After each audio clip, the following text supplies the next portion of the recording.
Good evening. We're back with another episode of the Lord of the Rings LCG Progression Series. Tonight is a card review of the Antlered Crown Adventure Pack. So let's take a look. This is the last adventure pack of the cycle, the Ringmaker cycle. The hero is Erkin brand, leadership hero, 10 threat, 1-2-3, stats 4 health. Sentinel, doesn't matter for solo. While Erkin brand is defending, he gains deal 1 damage to Erkin brand to cancel a shadow effect just triggered. Okay, so the way he's statted, he's presenting himself as a defense-oriented hero. Currently, the best defense-oriented hero is Baragon, and it's rare that we need to use him. I've only used him outside of a siege quest like once. Would I play Erkin brand over Baragon? Well, he quests for 1 more, but he's got 1 less shields. His ability is useful for canceling nasty shadow effects. However, his shields are slightly less. Kind of a tough call between him and Baragon. Really depends on the quest. I could see some quests where you would use Erkin brand instead of Baragon. Now, it's rare that we need to use Baragon at all, but it probably will happen again, and so there may be a use for Erkin brand in such a situation where you need a good defensive-oriented hero and you got nasty shadow effects. But the thing about Baragon is he can play Gondorian Shield on himself for free, and that ups his shields to 6, and that's enough to tank most bosses like every turn when you're in a quest where you're taking a boss attack every turn. And Erkin brand's not going to be able to do that. Number 1, Gondorian Shield would cost resource to play on him, if you could play it at all, which you can't because he's Rohan. So I don't think he can really touch Baragon. His use is going to be extremely niche, where you don't need more than 3 shields and there's nasty shadow effects. That's going to be his use. So yeah, very, very niche use for this hero. Warden of Helm's Deep, 3 costs, 0, 1, 3, 2 health, Sentinel. That's it. 0.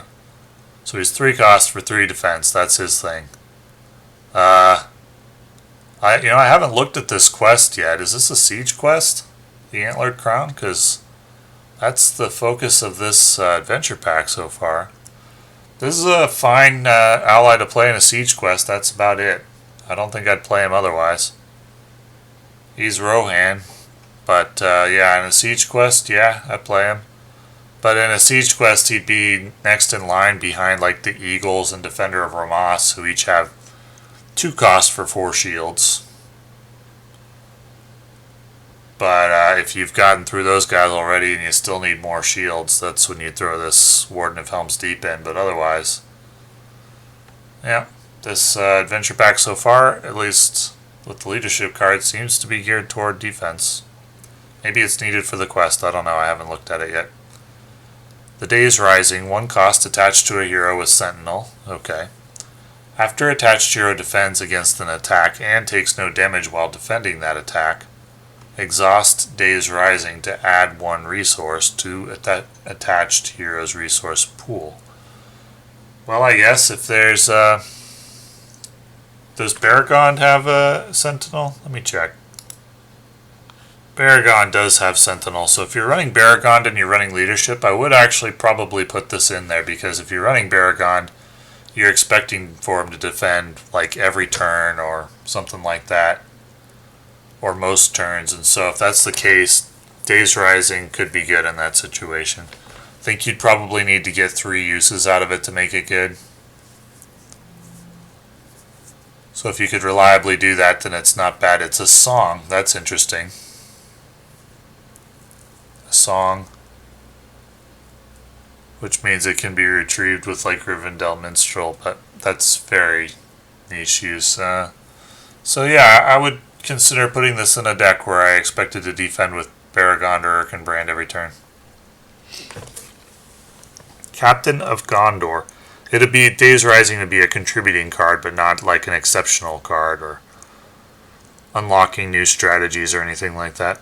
Captain of Gondor attached to a warrior hero. Okay. After you optionally engage an enemy, exhaust Captain of Gondor to give attached hero +1 attack and +1 shields until the end of the round.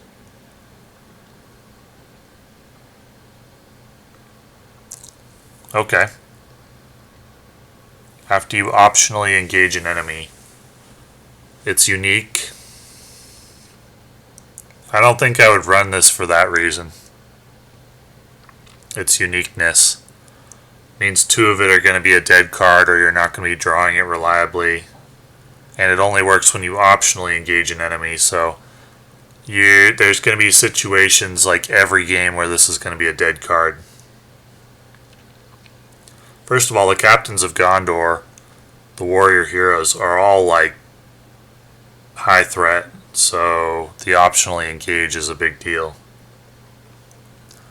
This card is too niche. Too often it's going to be a dead card due to its uniqueness and the need to optionally engage an enemy. Booming Ent, 2 cost, 0/2/2, 3 health. Cannot have restricted attachments. Enters play exhausted. I guess that's going to be Ent's thing. Entering play exhausted. Booming Ent gets +1 attack for each damaged Ent character you control. Well, I tried out the other Ent, the 2 cost lore one with 2/2/2 stats and 3 health, and I found it a little underwhelming because that restriction of enters play exhausted is kind of a bigger deal than you'd expect. So I really think that in order for Ents to be good, they have to be overstatted if they're all going to have that restriction. Like if you could get 3 attack for 2 cost, that'd be good, with the caveat that it enters play exhausted. I don't think evenly statted Ents are going to be good with that caveat. It's too often that you need it right away, and so it kind of falls down the priority of things to play from hand and tends to get played later in the game. And the problem is later in the game it's not as good because you get fewer uses out of it, and that turn it takes hits you harder. So I said in my original review for the Wandering Ent, I think it was, that you need to play it like mid-game is probably the ideal use. That's a very narrow window when it's really ideal, I think. So after evaluating the cards, I think an Ent would need to be overstatted before it's going to be a good card if it's going to be entering play exhausted. And this card can be if there's damage to Ents, but that's very specific. How often is that going to happen? It's very specific use, so I don't think this is good. Unless there's Ent synergies that are coming up. Ride them down, 2 cost, quest action. Choose a non-unique enemy in the staging area. Until the end of the phase, progress that would be placed on the quest from questing successfully is instead assigned as damage to the chosen enemy. That's interesting.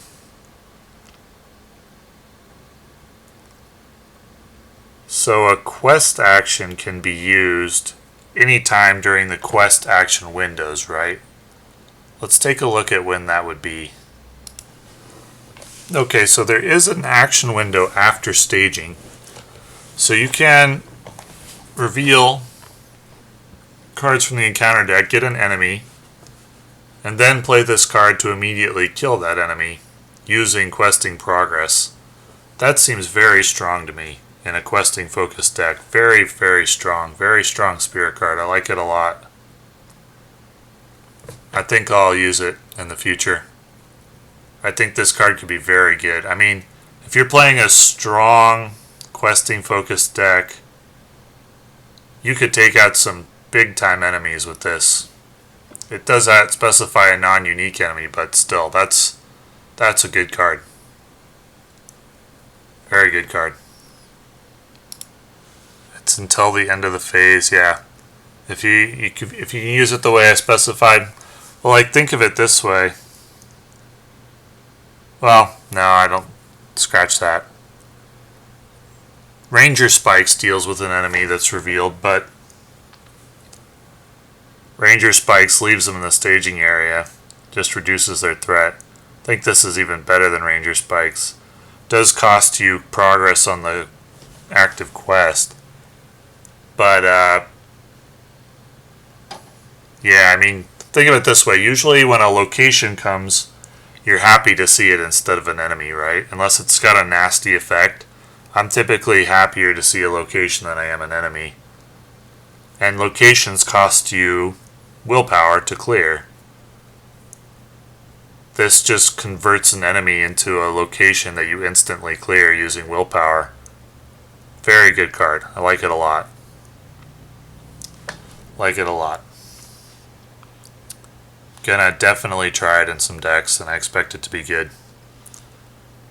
Shadows Give Way. 3 cost. You must use resources from 3 different heroes' pools to pay for this card. So you need to be playing a mono spirit deck, or some kind of deck where all the heroes can use spirit resources. And if you can do that, discard each shadow card from each enemy in play. Well, you don't get to see what they are first. It's not a response. And shadow cards are revealed and resolved before you get a chance to act, so I don't think this is that good. Even if you could just pay 3 resources for it, I don't think it would be good in solo play. Now, in multiplayer, if you could do this and discard like 5 or 6 shadow cards, would that be good? Because shadow cards have like a miss rate of 50%, sometimes even 60%. And so I think you would have to discard, and some of them, a lot of them just do +1 attack. You'd have to discard a lot of shadow cards to make this worth it. Like so many that it would almost never be good at 3 resources. Even if you could play it normally. With the caveat, this is like a niche of a niche when this would be good. It's thematic though, but yeah, this is like a niche of a niche card. So they paired Ride Them Down, which I think is very good, with this card, which is thematic but not very playable. Interesting. So far, Ride Them Down is my favorite card of the set, with Erkin Brand being like an alternate Baragond in my mind, or a niche use Baragond. Don't Be Hasty. 0 cost. Response: when an encounter card is revealed, but before resolving any of that card's keywords or when revealed effects, choose a character committed to the quest, ready that character, and remove it from the quest. Okay. So, I guess you use this if some horrifying encounter card would have killed one of your characters, and then you can ready that character. You can like decommit him from the quest. And interesting. So generally, this strikes me as a thematic card, because usually in solo play you can't really play thematic decks. And the reason is because when you try to play thematically, essentially you're going into the quest to tell a story. And that often when you're trying to tell a story, you're using cards that make sense in the story, but often aren't the strongest cards available. And in solo, that's a very difficult handicap to deal yourself. Most of the quests this cycle, at least, have been very difficult. And the reason why I think this is a thematic card is because the nastier encounter deck cards that this would be good at, typically you can play specific counters for that are more broadly useful. Like, for example, a when revealed effect, you might use a test of will against it. So instead of just removing one character from harm, you would cancel the effect altogether. Or you might play another type of counter card that deals with the effect. Like, for example, an effect that damages all your characters, you might play a healing card like Warden of Healing to counter it. And Warden of Healing would be useful in additional situations besides just countering the effect. This is very specific. Don't Be Hasty is very specific and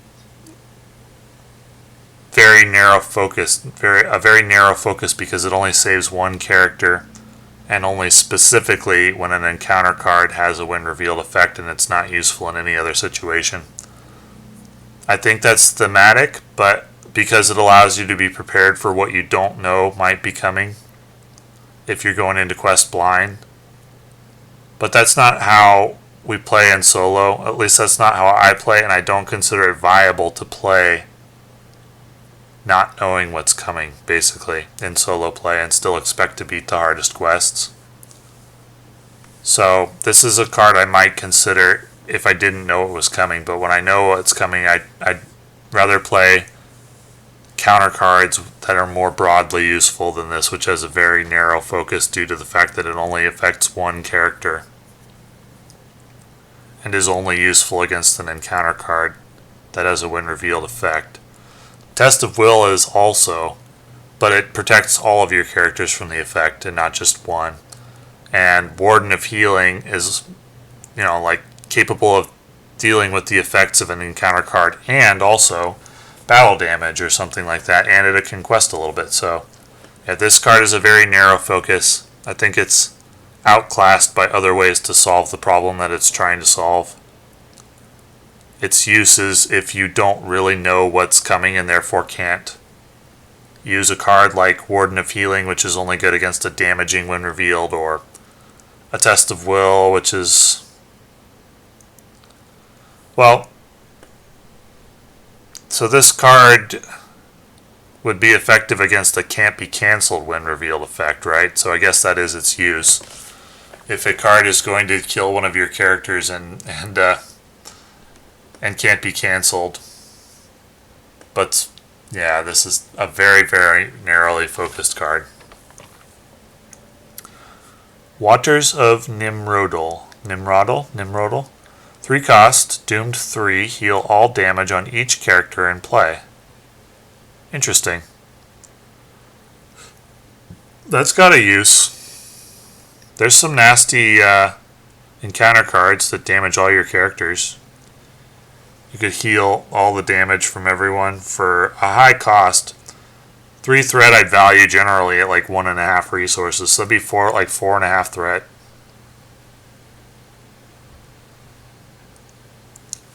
Like 4.5 threat, or not threat, 4.5 resources for your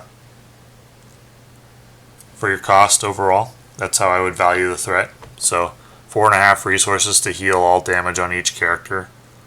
Could be a necessary encounter card. There could be challenges where you really need this. It's not going to happen often. And there's also going to be other ways to have a healing effect that's nearly as good as this, like Warden of Healing, for example. Could be a slight upgrade on Warden of Healing in some situations. But, boy, those lore cards are pretty lackluster because they're so specific in the situation that they're good. Waters of the Nimrodal isn't going to be good all the time because it costs a lot. 4.5 resources, basically. And you're not always going to get a lot of value out of it. A lot of times you might get, 3 or 4 health out of it for the entire game. That's the best situation you could come up with, and that's overcosted for that effect. Like, how much healing would you need to get in order to make this good? I mean, Warden of Healing does what, 2 per turn? For a cost of 2? This probably needs to heal like 6 to 9 to be good. And how often do you actually have 6 to 9 damage on your characters? So there's a situation where this is good, but you probably actually need like 8 or 9. Since it costs 4.5, you probably need 9 healing to make this good. That just doesn't happen a lot. It happens, but not a lot. So pretty narrow focus. Pretty narrow. Well, it's just not good that often.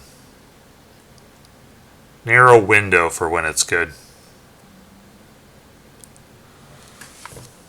Ride Them Down is good. All these other cards are, wow, they're very niche cards. Interesting adventure pack. Kind of an alternate hero that already does something that's been done before, and then a bunch of very niche cards and Ride Them Down, which is good. Curious. Okay, last card, Treebeard. I love Treebeard as a character. 4 cost, 2/4/3.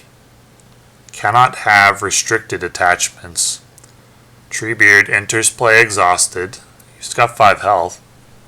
And collects 1 resource each resource phase. These resources can be used to pay for Ent cards played from your hand. He's a neutral ally. Can he also use his resources to pay for neutral cards? I'm going to have to check on that. Alright, so there's a pretty extensive discussion about this on Board Game Geek, but it seems like the general consensus is allies can't pay for cards at all unless it specifies specifically that they can, and then it will specify specifically what they can pay for. So it seems the general consensus, although there doesn't seem to be an official ruling, the general consensus is that Treebeard cannot pay for neutral cards. He can only pay for Ent cards played from your hand. And his action is pay 2 resources from Treebeard's pool to ready an Ent character. Okay. So 4 attack would be very good if he didn't interplay exhausted, but he does. Paying 2 resources from his pool to ready an Ent character is very good, considering he generates those resources himself. It takes 2 turns till you get to do that. This makes Ents much better. Much, much better. I would say Treebeard and Wandering Ent are the only ones right now. Even Booming Ent could be good if you need attack. I like this card. I think it's good. The caveat of entering play exhausted does mean he's understated. 4 attack for 4 cost is great, but not when you enter play exhausted. However, being able to pay 2 to ready an Ent, so you can ready an Ent character, and it doesn't say an other Ent character, which means you can use the 2 to ready himself. That's a great card. That is a great card. So the rest of the AP is lackluster, but Ride Them Down, and in particular Treebeard, I like a lot. And he's neutral, so I would play him in a lot of different decks. I think he's very good. Very, very good card. Looking forward to trying him out. And the 3 shields, the 5 health, yeah, I love it. Great card. Maybe, could this be one of the best allies? Could be. Very, very good ally. It's up there for sure. Could be the best attack ally. Could be the best defense ally. Very strong. Thanks for watching.